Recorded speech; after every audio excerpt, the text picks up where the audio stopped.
Bienvenidos una vez más a El Comentario, un programa realizado por Agustín Sancho Cubero. Este programa está disponible en YouTube y en las principales plataformas de podcasts. No te olvides de suscribirte, es gratis. A continuación empezamos el programa. Bienvenidos. Hoy tenemos sobre la mesa una historia que, de verdad, si no estuviera documentada hasta el último detalle, juraría que es el guión de una película. Totalmente. Una guerra que dura, 172 años. 172. Una de las más largas en la historia de España. Pero en esa guerra no hay ni una sola batalla. Ni un herido. Ni un solo disparo. Nada. Es que suena a paradoja, ¿verdad? ¿Cómo puede una guerra no tener guerra? Pero es una historia rigurosamente cierta y además es profundamente reveladora sobre cómo funciona a veces la historia, con mayúsculas y con minúsculas. Totalmente. Nuestro análisis de hoy se centra en eso, en ese conflicto tan real como olvidado, entre un pueblecito de Granada, Huéscar, y toda una nación, Dinamarca. Ahí es nada. Vamos a sumergirnos en los documentos de la época para entender cómo pudo declararse esta guerra tan peculiar, cómo es posible que cayera en el olvido durante casi 2 siglos y, lo mejor de todo, cómo fue su increíble y festivo final. Y es clave entender desde el principio que esto no es solo una anécdota simpática, es un reflejo perfecto del caos administrativo y político de la España de las guerras napoleónicas. Claro. Nos cuenta cómo las grandes decisiones geopolíticas, tomadas en palacios de París o Madrid, acababan teniendo réplicas sísmicas en los ayuntamientos más pequeños y remotos. Y sobre todo es una lección magistral sobre el poder de la burocracia para crear realidades paralelas que pueden durar siglos. Vale, pues empecemos por el principio de todo, porque la pregunta es casi obligada. ¿Qué lleva a un pueblo andaluz en 1809 a declararle la guerra a un país nórdico con el que, imagino que no tendrían mucho trato? Pues para encontrar la lógica hay que retroceder un par de años, a 1807. Vale. En ese momento, España es, en teoría, aliada de la Francia de Napoleón. Y como parte de esa alianza se envía un contingente militar español bastante grande. Las fuentes hablan de más de 13.000 soldados. 13.000, qué barbaridad. Sí, de la División del Norte, al mando del Marqués de la Romana, a Dinamarca. ¿Y cuál era su misión allí? ¿Qué hacían en Dinamarca? Pues una misión muy concreta. Ayudar a Dinamarca, que también era aliada de Napoleón, a proteger sus costas. El gran enemigo de todos era la Royal Navy británica. Y se temía un desembarco en cualquier momento. Ajá. Así que hasta aquí, todo tiene sentido. Son soldados aliados cumpliendo un pacto en territorio amigo. Pero claro, la amistad con Napoleón duraba lo que tardaba él en cambiar de planes. Y en 1808, Ahí está. ellos cambian de planes a lo grande. De camino a invadir Portugal, decide que España también le viene bien. Ocupa Madrid, fuerza la abdicación de Carlos IV y Fernando VII y pone a su hermano José Bonaparte en el trono. Y ahí, todo salta por los aires. Es el punto de inflexión absoluto.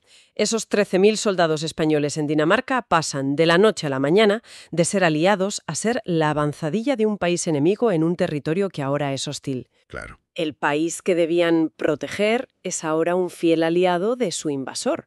La situación para ellos debió de ser una pesadilla de confusión y de peligro. Me imagino la escena. Un general español recibiendo un correo que tarda semanas en llegar y que le dice: por cierto, que ahora somos enemigos de Francia y, por extensión, de sus anfitriones daneses. Buena suerte. Exacto. Y la situación fue muy tensa. El Marqués de la Romana organizó una evacuación increíble, casi de película, coordinada en secreto con barcos británicos. Lograron sacar a unos 8.000 hombres, pero las fuentes destacan un dato que le pone un fondo muy real y trágico a esta historia. ¿Cuál? Unos 5.000 de esos soldados no lograron escapar y fueron capturados por los daneses. O sea que sí hubo consecuencias reales. Eso es. Aunque la guerra de Huéscar no tuviera batallas, el contexto general sí que tenía soldados españoles convertidos en prisioneros de guerra en Dinamarca. Había una herida real. Mientras tanto, en España el caos es total. Sin rey, sin gobierno central. El poder se desintegra y lo asume el pueblo a través de las juntas provinciales que se organizan para luchar contra el francés. Exacto. Y es en este ambiente de resistencia desesperada y un poco anárquica donde entra en juego nuestro pueblo. Llegamos al 11 de noviembre de 1809. Según el acta que se conserva en el Archivo Municipal de Huéscar, se presenta en el pueblo un emisario con una real orden. Una real orden. No del rey, que estaba prisionero en Francia, sino de la Junta Central, que actuaba en su nombre. Y la orden era tajante. Había que romper toda relación con Dinamarca, aliada del usurpador francés. Y aquí es donde el ayuntamiento de Huéscar podría haber hecho muchas cosas.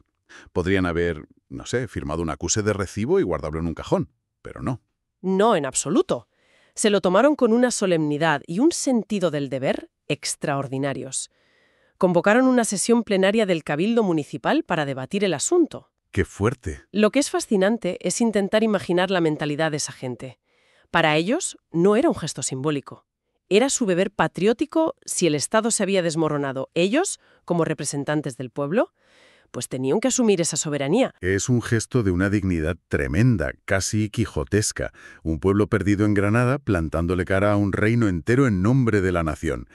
Pero ese mismo acto de solemnidad es lo que causa el problema, ¿no? Que se lo tomaron tan en serio que lo hicieron demasiado oficial. Precisamente, el acta de esa sesión es una joya. Acordaron declarar formalmente la guerra. Y el lenguaje es increíblemente contundente.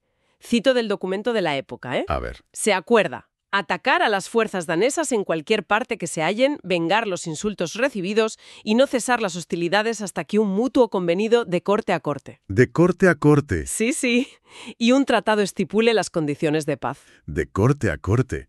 Es decir, se veían en sí mismos al ayuntamiento de Huéscar como una corte al mismo nivel que la de Copenhague. Es maravilloso. Totalmente. Una declaración de guerra con todas las de la ley que se redacta, se firma, se sella y se guarda cuidadosamente en el archivo municipal. Y ahí empieza la segunda parte de la historia, el gran olvido. Un olvido que durará casi 2 siglos. Se declara la guerra, pero evidentemente ningún vecino de Huéscar se va con la azada al hombro a invadir Dinamarca. Claro. La guerra existe solo sobre el papel. Pero espera, eso no tiene mucho sentido. Llega 1814, Napoleón es derrotado, se firma el Tratado de París, se acaba la guerra a nivel nacional, nadie en Madrid envió una circular a todos los ayuntamientos diciendo «Oigan, cancelen todas las declaraciones de guerra locales que hayan hecho». No. ¿Cómo es posible que un pueblo se quede descolgado de la paz nacional? Ahí das en el clavo. Es que no es que se quedaran descolgados, es que probablemente nadie a nivel nacional supo nunca que Huéscar había hecho su propia declaración. Ah, claro. En el caos de la guerra, cientos de juntas y ayuntamientos tomaron miles de decisiones. La de Huéscar fue una más, de importancia puramente local. Cuando llega la paz general en 1814, nadie en el ayuntamiento, con la euforia del momento y la vuelta de Fernando VII, pensó: «Un momento, ¿qué pasó con aquella guerra que le declaramos a Dinamarca? ¿Deberíamos firmar la paz?». Simplemente se olvidó. Se olvidó. Así que el papel se queda en el archivo, y mientras tanto el mundo sigue girando. Pasa un año, luego 10, luego 50. Es increíble pensarlo. España pasó por las guerras carlistas, la pérdida de Cuba y Filipinas, una república, una restauración, otra república, una guerra civil devastadora, una dictadura de 40 años, y en un cajón de Huéscar, la guerra con Dinamarca seguía ahí, inmutable a todo. Exacto. Es un fantasma burocrático perfecto. Un acto administrativo que nació y que, como nadie lo mató con otro acto administrativo, pues siguió existiendo en una especie de limbo legal. Claro. Y esto nos enseña que la historia no solo la escriben los generales y los reyes, sino también los archiveros que, a veces, se olvidan de un papel. Y así ese papel sigue acumulando polvo hasta que damos un salto temporal gigantesco. Estamos en agosto de 1981. Casi nada.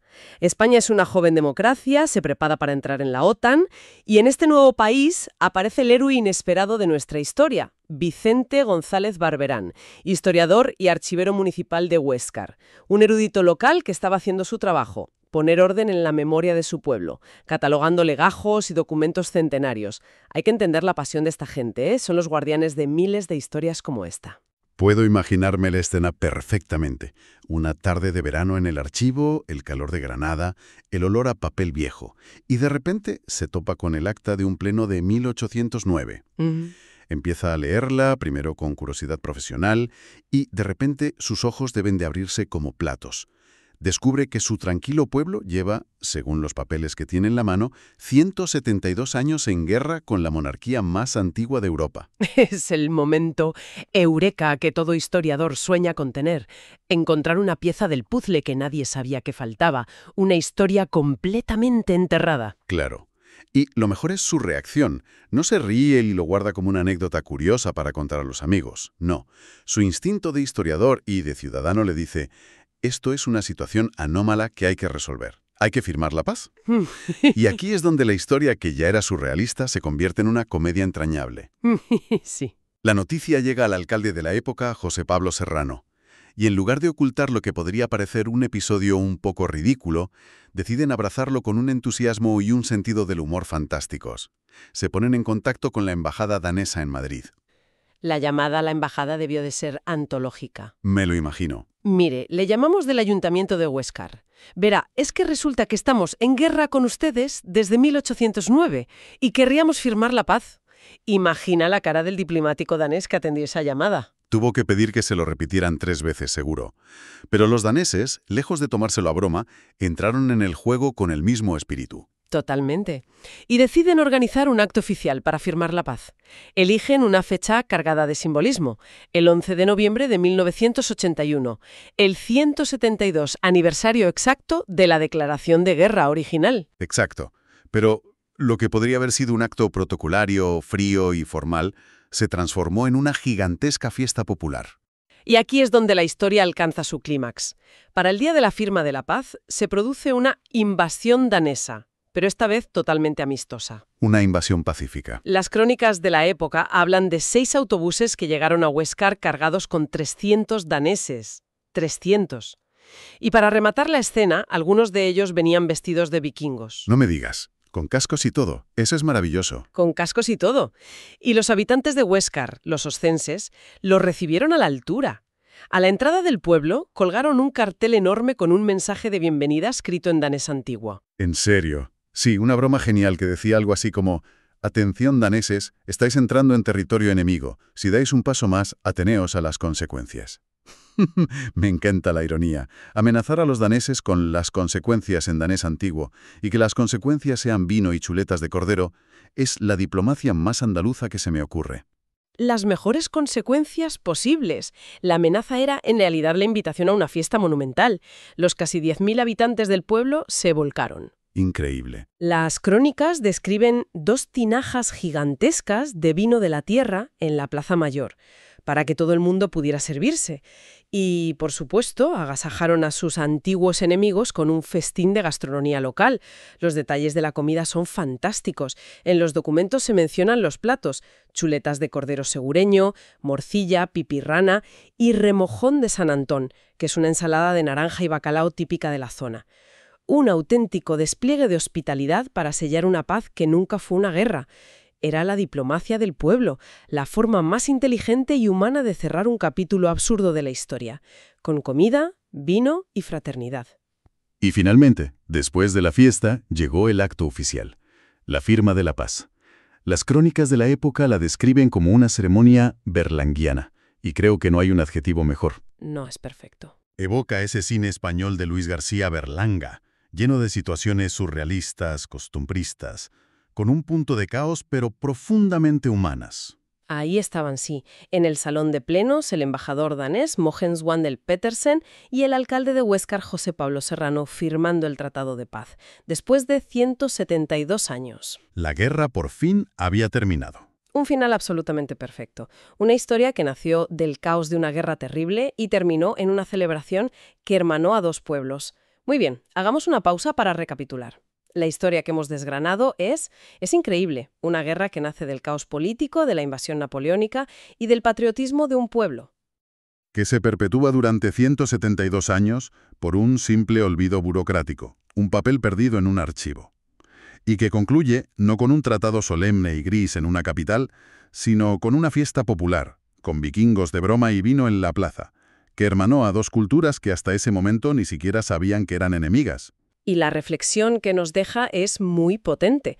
Ilustra a la perfección cómo la historia, con mayúsculas, la que aprendemos en los libros, la de los grandes tratados y las batallas, está en realidad hecha de miles de pequeñas historias locales como esta. Claro. A veces la memoria real de un pueblo, su identidad, no reside en los grandes monumentos, sino en un documento amarillento olvidado en un archivo municipal. Demuestra la importancia fundamental de estos archivos y de la gente que trabaja en ellos, como guardianes de relatos sorprendentes que nos dan una visión mucho más rica y humana del pasado. Es una reflexión fantástica y nos lleva a una pregunta final, algo para que nuestra audiencia le dé vueltas. Si esta historia increíble, este conflicto de 172 años, estaba esperando pacientemente en un archivo de Granada, ¿cuántas otras historias olvidadas, cuántos acuerdos sin resolver o conflictos dormidos, cuántas pequeñas cápsulas del tiempo estarán esperando en los archivos de miles de pequeños pueblos por todo el mundo, listas para reescribir una pequeña parte de lo que creemos saber sobre nuestro pasado? Hasta aquí esta edición del programa del comentario, un programa realizado por Agustín Sancho Cubero. Este programa está disponible en YouTube y en las principales plataformas de podcasts. Hasta la próxima edición del programa. Muchas gracias. Dirección y realización Agustín Sancho Cubero.